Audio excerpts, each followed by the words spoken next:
Puji Tuhan, luar biasa Tuhan kita, amin. Oke. Ini yang menjadi pesan Tuhan buat kita. Ya. Judulnya adalah tetap tersenyum di tengah berbagai berbagai tantangan. Ya, di berbagai tantangan. Jadi dari pesan ini kan kayaknya tetap tersenyum di tengah berbagai tantangan. Emang semudah itu gitu kan.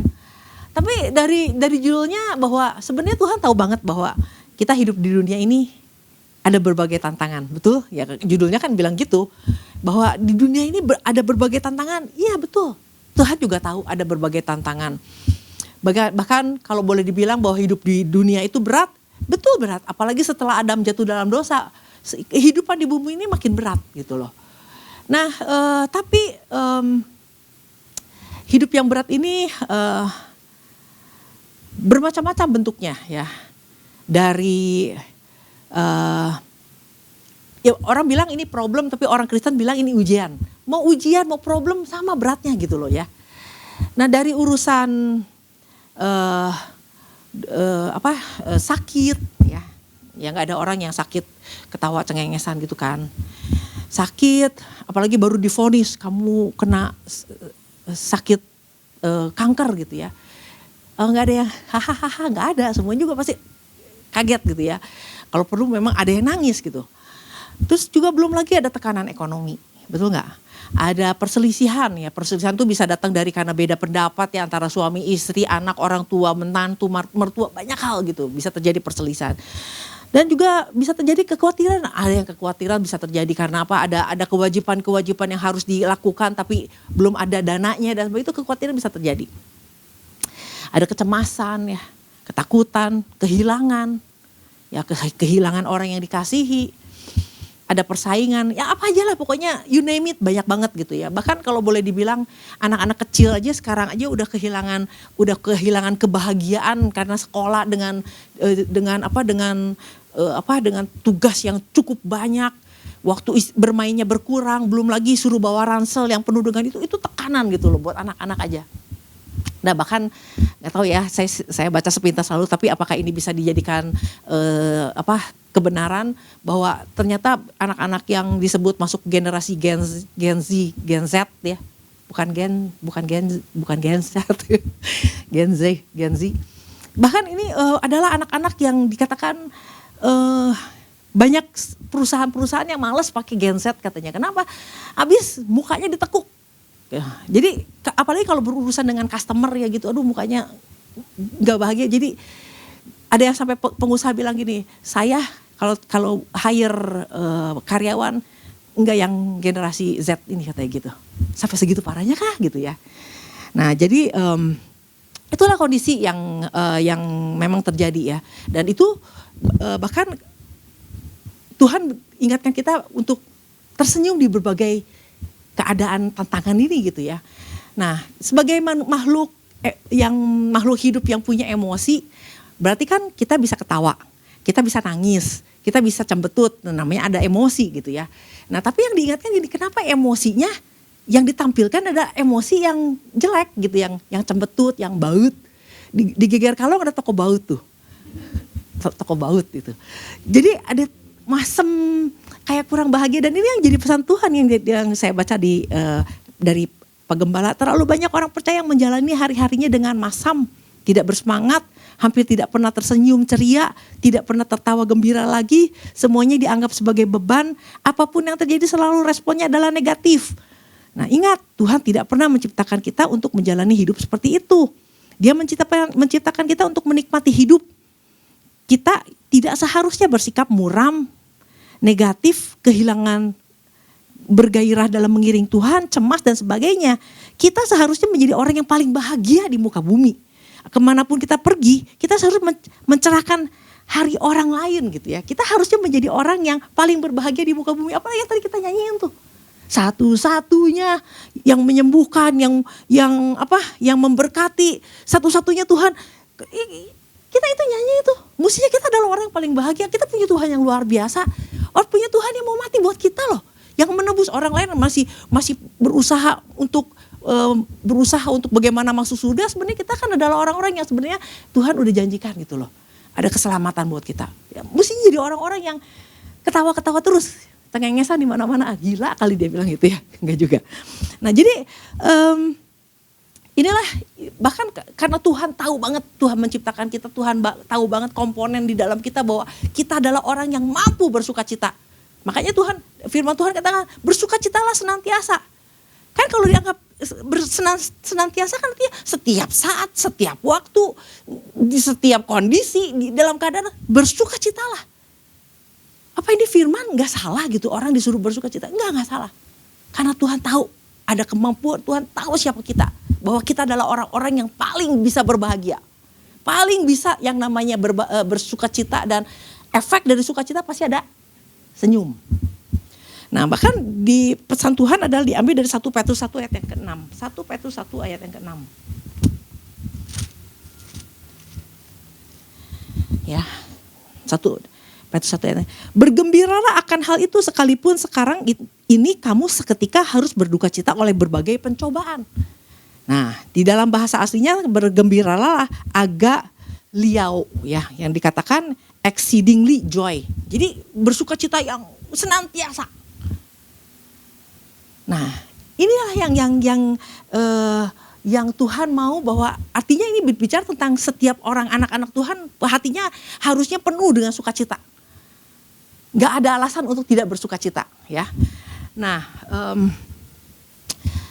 jadi ada juga ayat yang mengatakan di dalam, coba ditampilkan Matius 5 ayat yang keempat ya. Orang mungkin bisa bilang, berbahagialah orang yang berduka cita karena mereka akan dihibur. Nah lah, kok ini Matius 5 ayat keempat bilangnya berbahagialah orang berduka cita.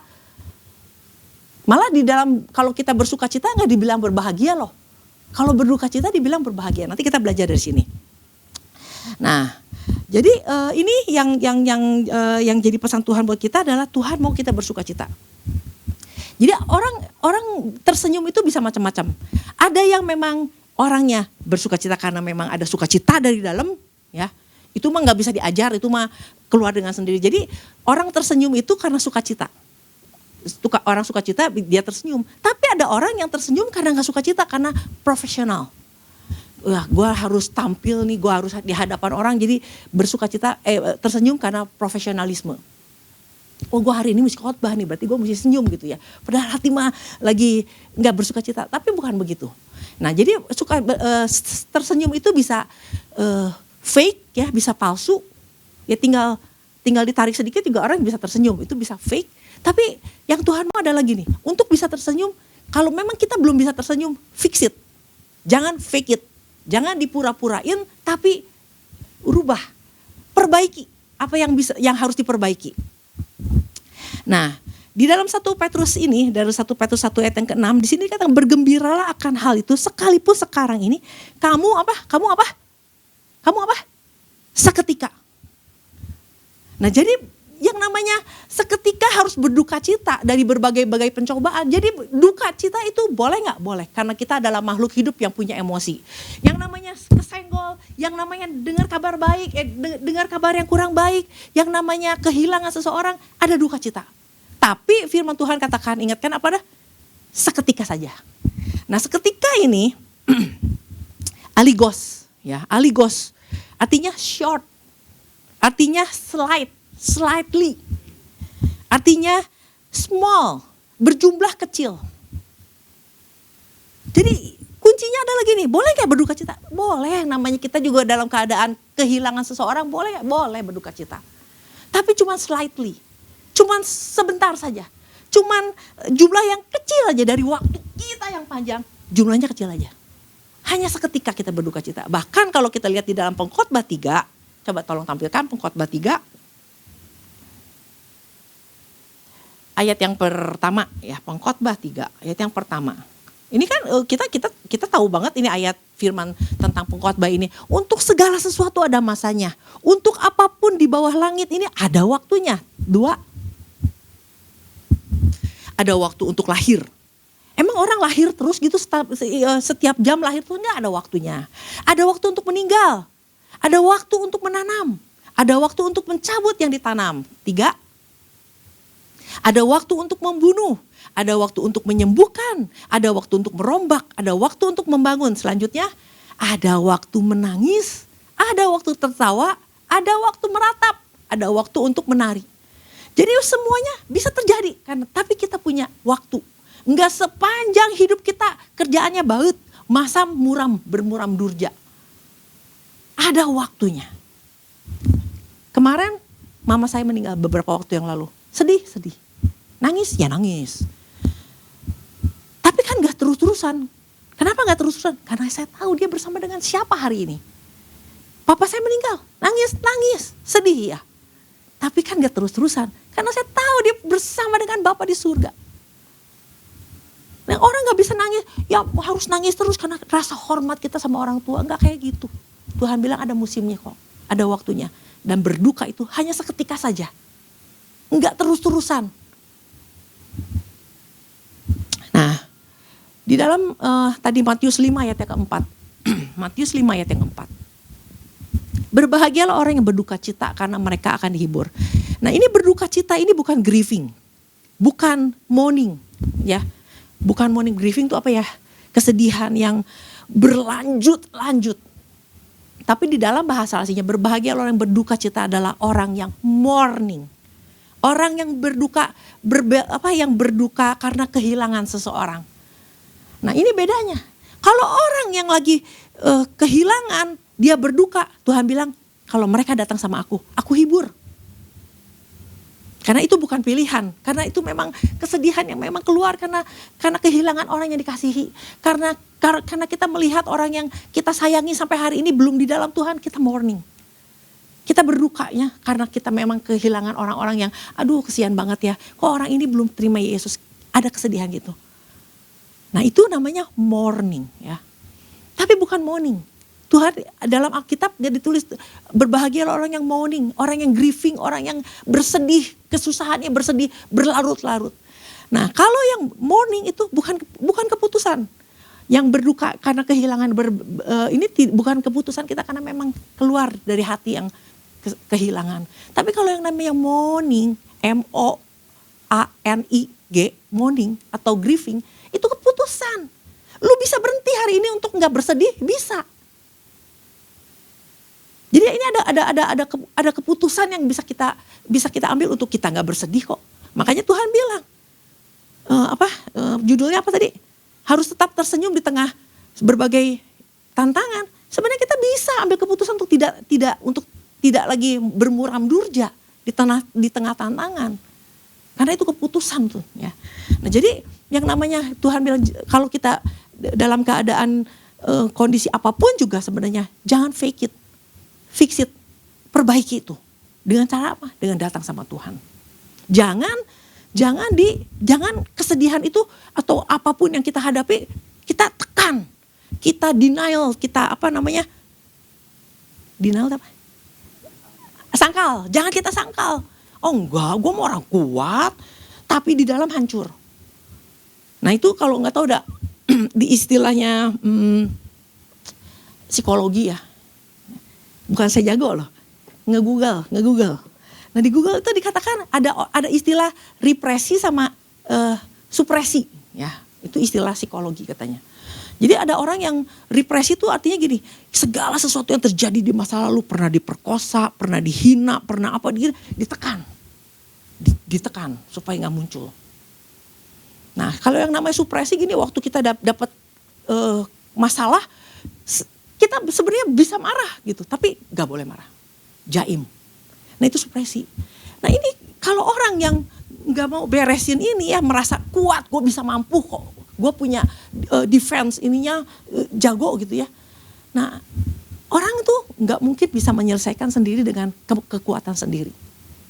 Kita semua butuh Tuhan. Cuma Tuhan yang bisa tolong kita. Cuma Roh Kudus yang bisa bantu kita. Ditekan bisa untuk sementara waktu. Nah tapi kan semua yang dari dalam kalau nggak diberesin kan munculnya kan keluar. Makanya kenapa ada orang yang susah senyum, hari-harinya penuh dengan kemasaman, ya, baut terus. Nah itu bukan di pesan Tuhannya itu bukan gaya hidupnya orang percaya. Orang yang baut tuh kayak nggak punya Tuhan.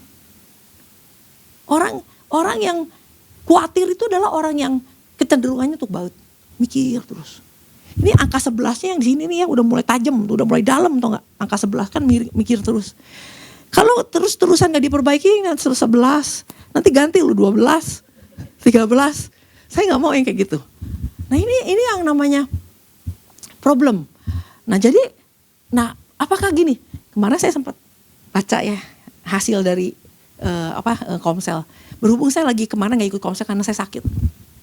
Pas lagi baca, ya kalau ditegur kalau nggak salah ditegur gitu ya, langsung kesel dan nggak bisa tersenyum.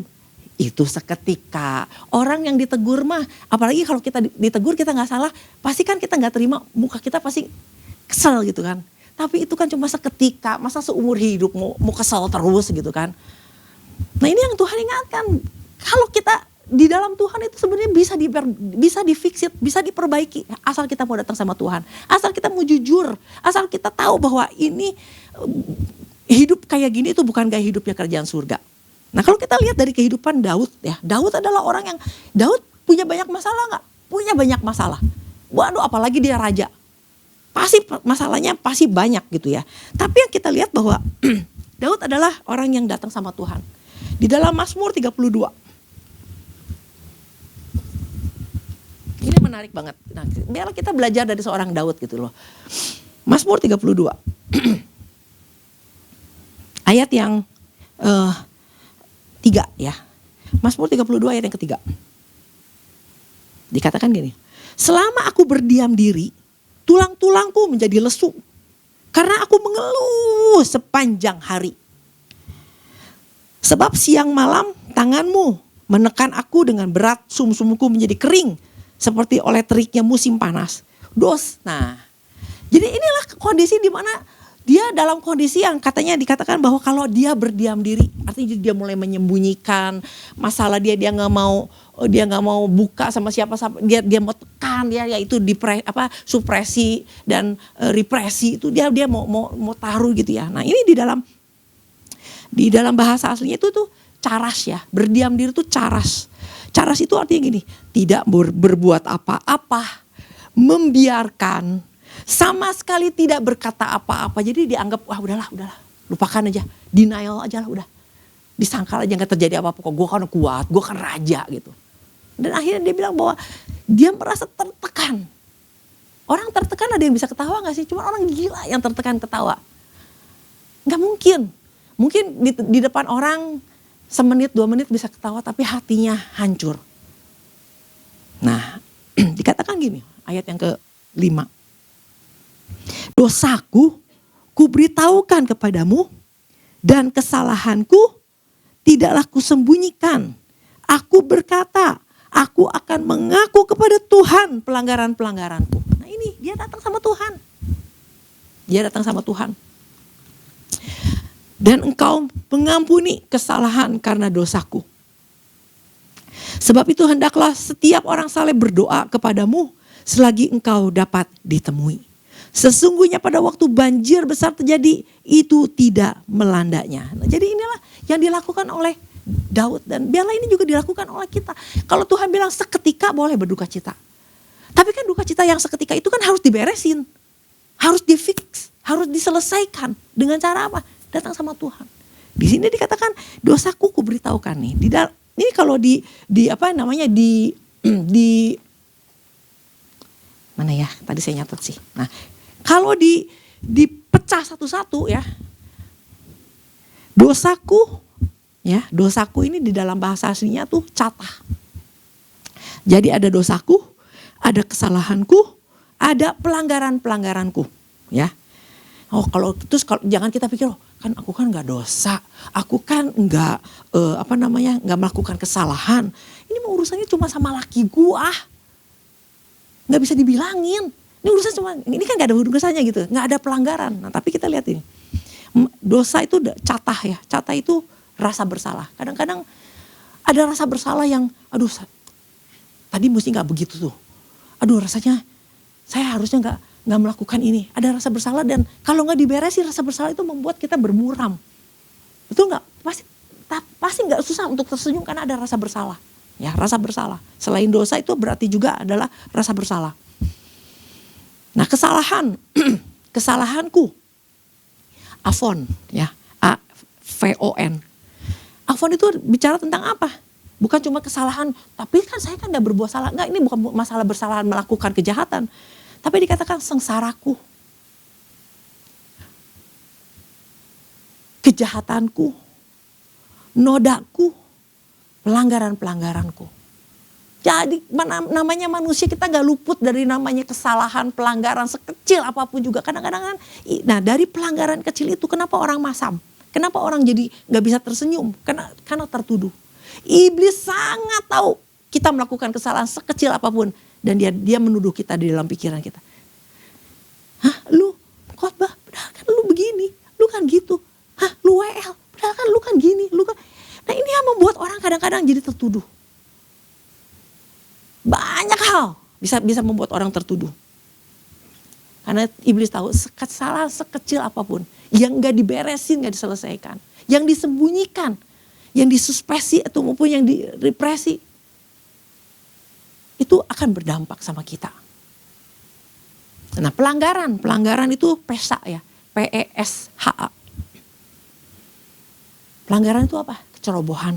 Kecerobohanku, pemberontakanku melawan Tuhan, kefasikanku. Nah kadang-kadang kan kita orang percaya kita berlaku fasik loh. Pertengkaranku. Nah mungkin kita bertengkar sama pasangan, bertengkar sama orang tua kan ada rasa bersalah. Nah itu kadang-kadang itu menekan, membuat kan aduh nyesel, aduh gini gak diberesin. Mau minta maaf, malu, gengsi. Nah ini gak diberesin, lama-lama muka kita akan terlihat terpancar dari muka. Sebab apa yang ada di dalam hati itu akan terpancar keluar. Pertengkaranku, perasaan bersalah karena melanggar. Nah ini banyak hal kalau mau dikupas satu-satu. Nah oleh karena itu Daud juga bilang, ayat yang ke-7 tadi, Mazmur 32 ayat yang ke-7. Engkaulah persembunyian bagiku. Terhadap kesesakan engkau menjaga aku, engkau mengelilingi aku sehingga aku luput dan bersorak. Hanya di dalam Tuhan. Kalau kita mau datang sama Tuhan kita bisa bersorak. Aku hendak mengajar dan menunjukkan kepadamu jalan yang harus ini kata Tuhan ya. Aku hendak mengajar dan menunjukkan kepadamu jalan yang harus kau tempuh. Aku hendak memberi nasihat, mataku tertuju kepadamu. Tuhan tahu banget siapa kita. Kita adalah orang yang hidup di bumi dengan segala berbagai tantangan dan pergumulan yang gak mudah. Dengan keterbatasan kita. Makanya Tuhan bilang, aku hendak menasehatimu dan mataku tertuju padamu.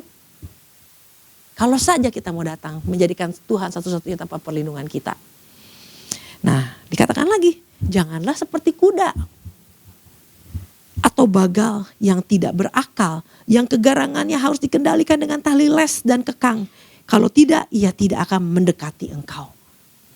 Jadi jangan sok kuat kayak kuda atau bagal yang gue bisa selesaiin sendiri kok.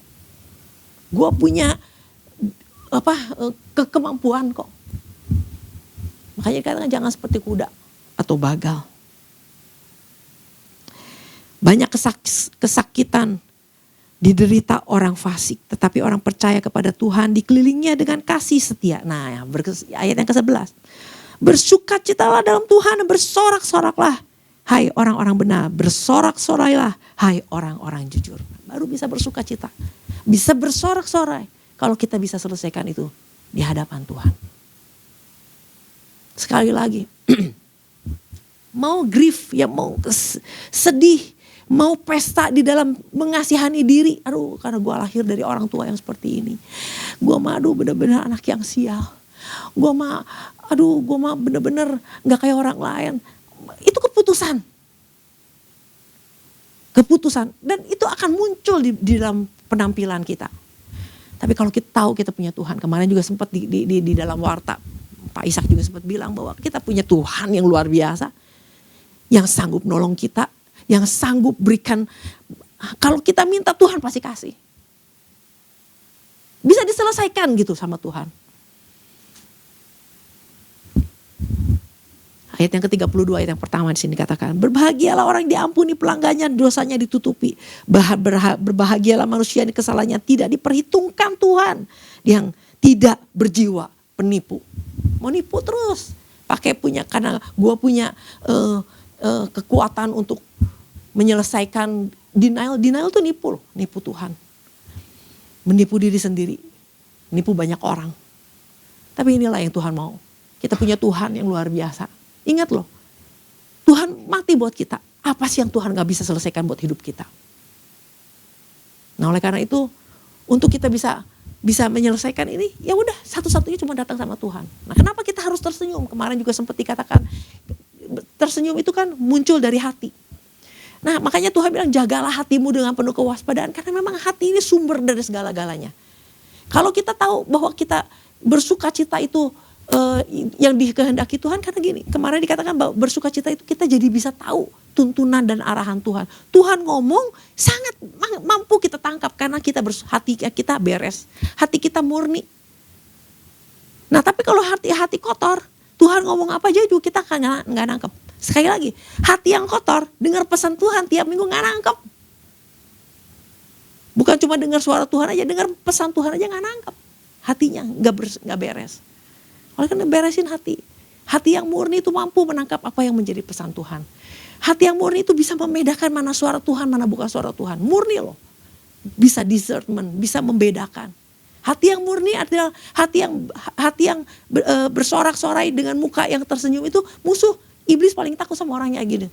Berapa banyak kita dengar orang yang kayak gitu mah gak bisa disantet. Iya emang lah. Karena memang iblis gak mungkin bisa masuk ke orang yang hatinya murni. Orang yang murni hatinya adalah apa? Orang yang datang sama Tuhan. Orang yang sedikit-sedikit datang sama Tuhan. Mau menyelesaikan masalah, selesaikan segala kegundahan di hati. Ada yang gak bisa datang sama Tuhan. Mana bisa disantet orang kayak gini? Gak akan pernah bisa yang namanya dirasuki sama roh jahat, gak mungkin. Nah saya ada satu kesaksian. Dulu waktu saya baru bertobat. Ya namanya datang sama Tuhan. Dalam keadaan rumah tangga hancur baur. Dalam keadaan yang punya anak 2 yang saya juga bingung bagaimana ini. Dengan datang seorang diri dengan masalah. Ada kesedihan. Sampai satu saat saya datang sama Tuhan. Saya dapat karunia. Nah karunia penglihatan. Nah tapi gini. Itu karunia Tuhan kasih. Tapi hati saya gak beres. Karena saya masih sedih, masih marah, masih dendam, masih sakit hati. Ini gak beres. Sampai satu hari saya ngudusin satu rumah. Bukannya rumahnya dibersihin, sayanya yang kerasukan. Saya dikuasai oleh iblis. Sampai udah gak bisa apa-apa. Nah Pak Ishak tahu banget ceritanya. Nah sampai akhirnya singkat cerita, akhirnya saya dilepaskan, gembala datang, Pak Ishak juga datang bantu saya pelepasan dan sebagainya beres. Saya tanya sama ibu gembala saya, kok bisa sih? Saya udah penuh Roh Kudus loh. Saya udah ikut Tuhan sungguh-sungguh. Kamu masih sedih. Kamu belum bisa ngampunin. Masih ada rasa dendam, sakit hati. Coba. Jangan ngomong karunia lah. Kalau hati lu belum beres gitu.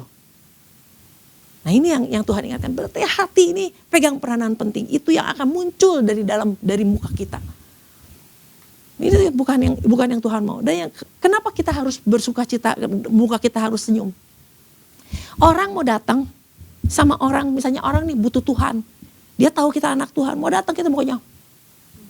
Emang dia mau curhat sama kita? Nggak mungkin. Ini sama aja dalam kehidupan sehari-hari. Saya pernah datang ke sebuah restoran. Itu ya, yang jaganya itu, yang di kafe itu mukanya cembetut aja gitu. Pesan apa? 1, 2. Gimana nih? Orang kayak gini bener-bener bikin nafsu. Rasanya nggak kepengen beli gitu, pengennya sih keluar gitu ya. Nah jadi kita aja ketemu orang hari-hari aja juga kalau yang kayak gitu kan males. Nah kita sebagai alat kerajaan Allah, sebagai duta kerajaan Allah, kita punya tugas loh. Kita harusnya hidup kita membawa orang datang sama kita, mempermudah orang datang sama Tuhan. Karena dia anak Tuhan. Ada sukacita loh. Mudah untuk didatangi, mudah untuk ditanyai. Dan satu lagi, ternyata menurut survei ya. Kenapa para pelanggan itu, kenapa perusahaan itu menjadi sepi? Ya, orang pelanggan nggak mau datang lagi. Misalnya kalau restoran orang nggak mau beli lagi situ. Bukan karena makanannya nggak enak. Karena apa? Pelayannya. Nyebelin. Sama dengan Tuhan juga. Kenapa orang gak mau datang sama Tuhan? Bukan karena Tuhannya jelek. Bukan pengajarannya jelek. Sama kitanya sebagai duta kerajaannya. Nggak mencerminkan Yesus itu ada di dalam kita. Nah, oleh karena itu ini pesan penting buat setiap kita. Jangan kita pikir, masalah senyum gampang. Cuma tinggal narik sedikit. Enggak. Ini dampaknya banyak ternyata. Buat kita sendiri, buat orang lain. Nah, oleh karena itu, biarlah kita belajar. Kita belajar untuk tangkap pesan Tuhan ini. Kita mau belajar lebih lagi karena kita tahu bahwa kita adalah duta kerajaan Tuhan. Kita punya tugas di sini. Bukan masalah gimana gue mau ketawa mau enggak gimana gue. Enggak ada yang gimana gue. Karena kita hidup untuk kerajaan Tuhan. Demikian firman Tuhan, Tuhan berkati.